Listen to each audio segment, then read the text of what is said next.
Let's imagine you are creating a custom metric on your report, and for every chart that you need to create, you need to add this metric manually. This is the example of this table where I created a field that is called hold rate.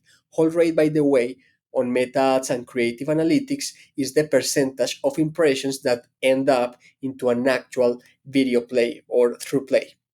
So, what I needed to do, I will show you an example. Let's say that I want to create a new chart. I will bring a scorecard and I will bring amount spent or ad spent. What about if I want to add hold rate again here? I will need to change or to add the field manually. So I will go back to the table, I will copy and paste the formula of the hold rate, and I will paste it now in this scorecard. This is useful because anyways I have my hold rate here, but I will need to repeat this process for every chart I create. What about if I create a new custom field from the data source so I can use it whenever I want in all my charts as long as I am using this data source? I will show you an example of what I am talking about. So I will go to Resource, Manage Ad Data Sources. I will use the Facebook Ads connector that has 23 charts. I will go to Edit and I will add a field and a calculated field. So this calculated field will work at the data source level, not at the chart level, which is way more useful. So add calculated field and I will call it again hold rate.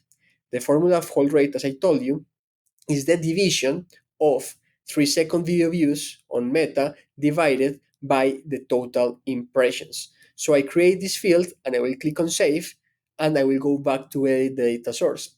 If I dismiss this message, if I search hold rate, now I will find this custom field with the function. It is a custom field.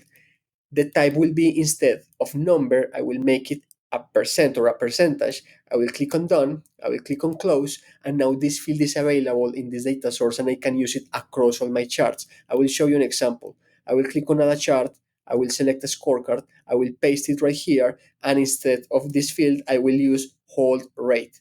And you can see it becomes a percentage automatically. Now I will do it in this table. In this table, I have my formula that I created manually. I will remove it.